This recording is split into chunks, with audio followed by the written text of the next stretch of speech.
그리고 이혼하는 거 진짜 가문의 먹칠하는 거다. 야, 너 이혼하면 난 진짜 죽어버릴 거야, 막. 이런 식으로 가스라이팅을 하신 거예요. 그래서 내 아이를 보호하기 위해서는 어쩌면 이혼이 가장 효율적인 대안일 수 있다. 이 부분을 꼭 염두에 두셨으면 좋겠어요. 네, 안녕하세요. 사랑할 결혼 MC 정애연입니다. 오늘도 어김없이 변경림 변호사님과 함께하고 있습니다. 자, 이번에는 또 가정폭력 사건에 대해서 이야기해 주신다고 들었는데요. 가정폭력 사건, 저 사랑할 결혼 하면서 지금 몇 회차 지금 듣고 있는지 몰라요. 네. 굉장히 많은 것 같은데 네네. 어떤 사연인지 좀 설명해 주시겠어요? 네, 실제로 가정폭력 사건 굉장히 많아요. 그러니까 뭐 이혼이나 아니면 뭐 별거, 아니면 동거가 종료되는 분들, 이별을 경험한 분들 대상으로 해서 폭력을 경험한 사실이 있는지 여부를 질문을 해보면 거의 한 절반 정도가 정말요? 네, 거의 절반 정도가 폭력 경험이 있다라고 답을 하시거든요. 그러니까 꾸준한 폭력보다는 또 홧김에 확 이런 경우들도 네. 있고 다 포함되어 있는 거죠? 네네, 어떻게 보면. 그렇죠. 최근에 그 방송됐던 그 더 글로리 네, 아시죠? 알죠. 거기 보면 우리 또 강현남 이모님 계시잖아요. 그 강현남 이모님은 이제 그 가정폭력으로부터 벗어나기 위해서 문동은이 복수를 하는 걸 도와준 조력자. 맞아요, 맞아요. 네, 아, 그래서 봤죠, 미행도 봤죠, 하고 맞죠. 막 사진도 찍고 아, 막 맞아요, 이렇게 맞아요. 너무 도와주시잖아요. 재밌게 봤어요. 네, 네네. 그런 역할을 해주시잖아요. 네. 근데 실제로 그 강현남 이모님하고 거의 유사한 케이스를 제가 겪어봤거든요. 아, 네. 그럼 오늘 그럼 비슷한 케이스를 설명해 주시는 건가요? 네. 그러니까 남편이 도박에 대한 중독이 있으셨어요. 아, 그래서 돈을 버는 족족 도박에 다 탕진을 하고 네. 아내에게 생활비를 주지 않는 것은 물론이고 오히려 돈을 달라는 방식으로 거부하면은 폭력을 행사하는 그런 캐릭터셨거든요. 네네네. 그런데 진작 이혼할 법도 하잖아요. 그쵸. 그런데 저희 의뢰인께서는 친정어머님의 가스라이팅으로 이혼을 못 하셨다고 해요. 시엄마가 아니고 친정엄마가요? 네, 친정엄마요. 왜요? 굳이? 맡고 있는데? 자기 딸이 맡고 있는데? 그렇죠. 납득이 잘 안 되시죠. 네. 그러니까 이 가스라이팅은 많이 들어보셨을 거예요. 그쵸, 그쵸. 근데 가스라이팅이 가족 간의 가스라이팅이 더 무섭거든요. 왜냐하면 가족은 신뢰관계가 두텁잖아요. 그쵸. 그리고 상대방이 심리적으로 불안해하는 것이 뭔지를 제일 잘 알거든요. 그쵸. 약점도 너무 잘 알고. 네, 맞아요. 네. 그래서 그러한 심리적인 불안을 이용해서 상대방을 심리적으로 조정하고 지배하려고 하는 그런 경향이 있거든요. 네, 그러면 친정엄마가 어떤 식으로 어쨌든 그 와이프분께 따님께 어떻게 네. 가스라이팅을 했던 걸까요? 친정어머님도 가부장적인 사고에 좀 빠져 계신 분이었던 거예요. 그래서 따님이 엄마 나 남편한테 맞았어 라고 말을 하면은 위로는커녕 야 남자들 원래 홧김에 그럴 수 있다. 그래서 솔직히 너도 잘하지만은 않지 않았냐. 너도 조금 맞은데 책임 있지 않냐. 그러면서 남자들이 원래 나이 들고 하면 힘도 빠지고 그런 거 줄어드니까 참아라. 애는 어떻게 할 거냐 지금 이혼하면. 애 때문에 엄마가 더 강력하게. 그리고 이혼하는 거 진짜 가문의 먹칠하는 거다. 야, 너 이혼하면 난 진짜 죽어버릴 거야, 막. 이런 식으로 가스라이팅을 하신 거예요. 그럼 가스라이팅 제대로 당하신 것 같은데. 네. 그래도 가정폭력 때문에 저 엄청 많이 힘드셨을 것 같아요, 와이프분은. 엄청 많이 힘들어하셨어요. 네. 그 남편분이 그 건설 현장에서 일을 하시는 분, 그 소위 노야다를 네네네네. 하시는 분이셨거든요. 그래서 그 번 돈을 도박에 막 족족 다 날리시는 거예요. 그래서 이제 아내분이 어린애들을 키워야 되니까 그쵸. 생활비를 달라고 말을 하면은 어디 돈을 달라고 하냐고. 남자가 이렇게 하려고 할 수도 있는 거지. 어디 자꾸 대드냐 이러면서 막 주먹질, 발길질 막 이런 것도 하시고 뭐 나중에는 막 위험한 물건, 흉기 막 이런 것들 들이대시기도 하고 막 물건 던지고 이런 건 예산 일이셨던 거예요. 와. 그러니까 실제로 가정폭력을 보면요, 그 폭력의 정도가 조금 더 점점 더 심하게 진화하거든요. 그러니까 시작이 어렵지 시작하고 네, 맞아요. 나면 점점 더 세지는구나. 처음에는 휴대폰을 던져요. 네. 그러다가 물컵을 던져요. 나중에는 식탁을 뒤엎어요. 그리고 물건을 부수고 나중에는 막 칼 들고 막 야산으로 쫓아가고. 그 심한 경우 저는 그 아내를 차 트렁크에 가둬가지고 차를 역주행하고. 또 유괴 아니에요, 유괴? 그거는 감금. 감금. 법적으로 감금이고 엄청 네. 그 위협적인 일이죠. 그리고 또 만삭인 아내를 재갈을 물려서 담뱃불로 배를 지지고 이런 가학적인 학대에 이르는 정도 행위를 하는 경우도 전 봤거든요. 심하다. 진짜 심하죠. 많구나, 그런 게 진짜. 많아요. 그럼 이분은 그러면 어찌됐든 변호사님을 찾아온 거는 이혼하기 위해서 이제 결심을 하고 찾아오신 거잖아요. 네, 맞아요. 그 결혼한 지 몇 년 차에 찾아오셨어요? 이분이 남편으로부터 한 10년 정도 전에 폭력을 굉장히 심하게 당하셨대요. 10년 정도? 전에, 10년 전에. 10년 전에? 네, 10년 전에 남편이 빨리 돈을 달라. 나 나가봐야 된다. 빨리 돈 달라. 그러니까 아내분이 돈 나 못 준다. 이렇게 하니까 화가 나가지고 아내분을 때렸는데 아내분이 기절을 하신 거예요. 기절을 하고 나면 보통은 119를 부르잖아요. 그쵸. 근데 이 남자분은 분이 안 풀린 거야. 쓰러진 아내를 보고도 분이 안 풀렸어. 그래가지고 쓰러진 아내를 발로 찼어요. 그래서 갈비뼈 골절이 됐거든요. 그러니까 이런 소란스러운 행위가 자꾸 되니까 이웃집에서 이게 무슨 일이냐 하면서 112에 신고를 해서 경찰이 출동을 하고 네. 경찰이 그 광경을 보고는 119에 신고를 해서 이제 긴급 호송돼서 치료를 받으시고 네. 남편분은 그 기회에 아내분이 이렇게 숨겨놨던 현금과 귀금속과 이런 것들을 다 챙겨가지고 도망을 가신 거예요. 그래서 그로부터 전혀 연락도 안 되고 그 이후로 연락도 안 되고 생사도 불명하고 이런 상태로 거의 10년을 지내셨던 거예요. 남편 없이. 남편 없이 10년 지냈던 거예요. 근데 그 10년 동안에도 아내분은 이혼을 해야겠다라는 생각을 그냥 안 한 채로 그냥 그렇게 지내셨는데 네. 이분이 이제 남편이 너무 생활비를 안 주시니까 본인이 뭐 안 해본 일 없이 다 하셨거든요. 식당 일도 하시고 네.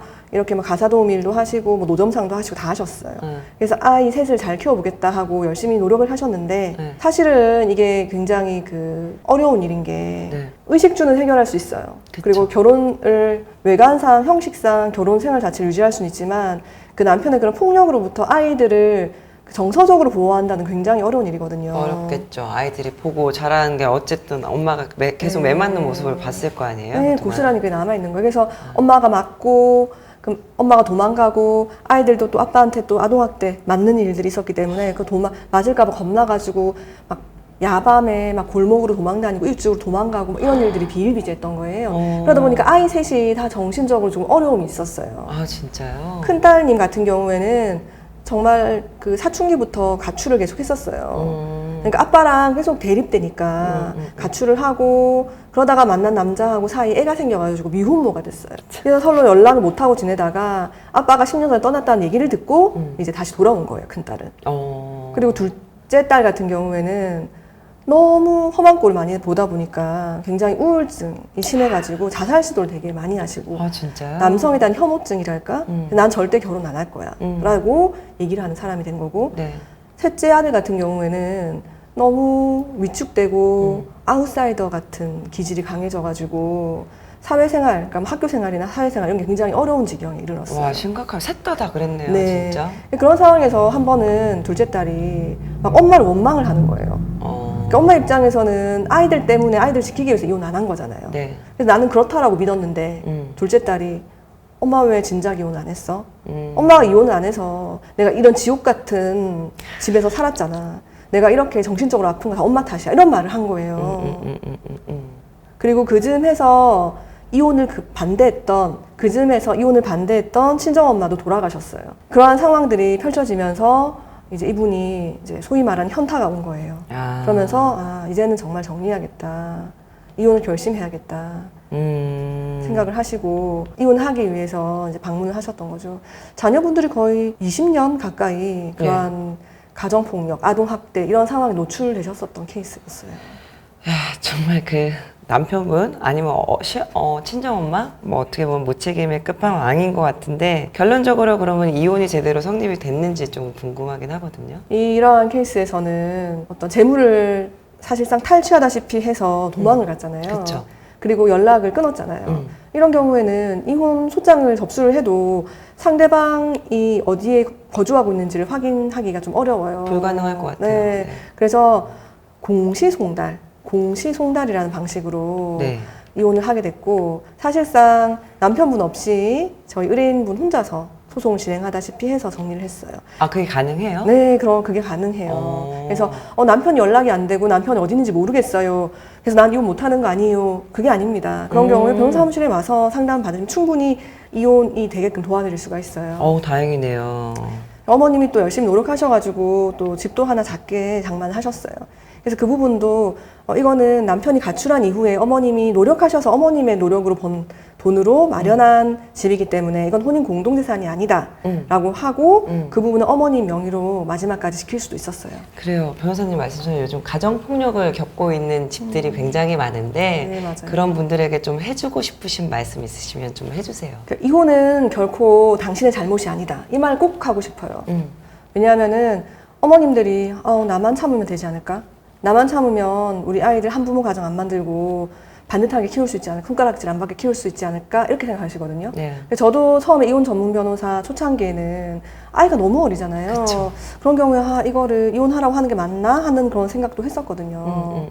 그런데 제가 경험을 하다 보니 아이가 클수록 그 아빠의 나쁜 영향을 많이 받게 되고 오히려 이혼을 하는 것이 최선은 아니겠지만 차선책은 될 수 있겠다라는 생각이 들더라고요. 그러던 중에 제가 그 오은영 박사님이 북 콘서트를 오셔가지고 만난 기회에 제가 질문을 드릴 수가 있었어요. 아, 네네네. 그때 제가 드렸던 질문이 이렇게 가정폭력에 노출되고 있는 집에 아이들 같은 경우에는 오히려 이혼을 하는 게 좀 도움이 될 수도 있는 경우도 있는 것 같다. 그에 대한 생각이 어떠신지, 그리고 그렇게 이혼하는 경우에 아이들에게 어떻게 부모의 이혼을 설명을 해주어야 할지에 대해서 질문을 드렸었어요. 네, 그러니까 뭐라고 말씀해 주셨어요? 그래서 저는 이제 운영 박사님께서 아이를 위해서 가정을 지켜라 뭐 이렇게 말씀하실 수도 있지 않을까 조금 걱정을 했었는데 오히려 쿨하게 오히려 단 한 번이라도 의도한 폭력이 있었다고 한다면 정신과적으로는 이혼을 하는 게 맞다 이렇게 말씀을 주시더라고요. 그러니까 뭐 과실, 잘못으로 인해서 그러니까 실수로 인해서 잘못 의도하지 않은 그런 폭행을 당한 경우가 아니라 해치기 위해서 일부러 때리는 그런 경우를 말하는 거죠. 그런 경우는 오히려 이혼하는 것이 맞다 이렇게 본다고 하셨고, 그리고 아이들에게 부모의 이혼에 대해서 그리고 특히 그 상대방 배우자에 대해서 비난하지도 미화하지도 말고 있는 그대로 심플하게 정확하게 설명을 해주어야 한다 그렇게 말씀하셨어요. 그래서 아빠가 너희가 태어나면은 당연히 너희를 사랑하는 마음이 생기고 걱정하는 마음이 생기기 때문에 너희들을 사랑할 거다. 하지만 아빠 이러한 나쁜 습관이 너희를 위험하게 할 수 있다. 너희를 해칠 수도 있기 때문에 엄마와 아빠는 이혼을 하고 그 나쁜 습관이 고쳐지기 전까지는 함께 살 수가 없는 거다라고 설명을 해주라고 말씀하시더라고요. 그래서 제가 꼭 드리고 싶은 말씀은 사실 아이가 뭐 2살, 3살 이때는 어머님들이 아기가 너무 어리니까 이혼이라는 걸 굉장히 고민을 많이 하시거든요. 네네. 근데 근데 오히려 아이가 6, 7살 되잖아요. 그래서 엄마 아빠가 하는 말을 알아듣고 눈치파악을 하고 하는 나이가 되면은 오히려 아이 때문에 이혼해야겠다라고 오시는 경우가 더 많아요. 변호사님 생각하시기에는 가정폭력에 시초가 있다라고 한다면 아이 나이를 불문하고 조금 네. 고민해 보실 필요가 있지 않을까 생각하신다는 말씀이신 거죠? 네, 아이가 보통 가정폭력이 있는 경우에 배우자에게만 폭력을 하는 게 아니라 아이들에게까지 그러한 폭력이 드러나는 경우가 많아요. 보통 가정폭력의 양상을 보면은 그 남편분이 아내에게만 폭력을 하고 그치는 것이 아니라 자녀에게까지 아동학대를 하는 경우가 많거든요.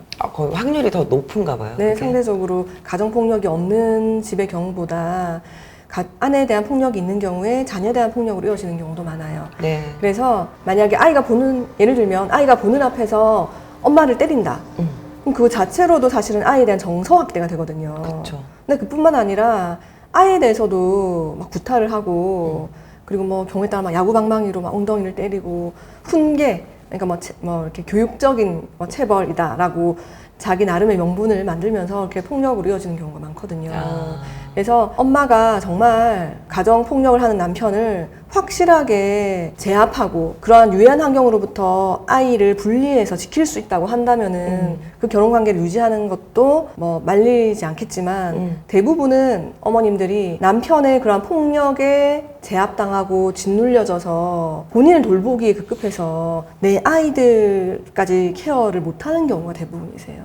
그래서 그러한 아이들을 보면은 보통 뭐 정서 장애가 있다거나 아니면 뭐 ADHD가 있다거나 아니면 뭐 비행 청소년으로 뭐 가게 된다거나 하는 경우도 되게 많아요. 네네. 그래서 내 아이를 보호하기 위해서는 어쩌면 이혼이 가장 효율적인 대안일 수 있다. 이 부분을 꼭 염두에 두셨으면 좋겠어요. 네, 오늘 변경민 변호사님 모시고 가정폭력에 대한 이야기를 좀 나눠봤는데요. 아이의 거울을 또 부모님이라고 하잖아요. 가정폭력 겪고 계시는 분들 주저하지 마시고 전화하셔서 고민 상담 받으시고 그 고통 속에서 좀 벗어나셨으면 좋겠습니다. 자, 오늘 도움 되셨다면 저희 사랑학개론 구독, 좋아요, 알림 설정 부탁드립니다. 감사합니다.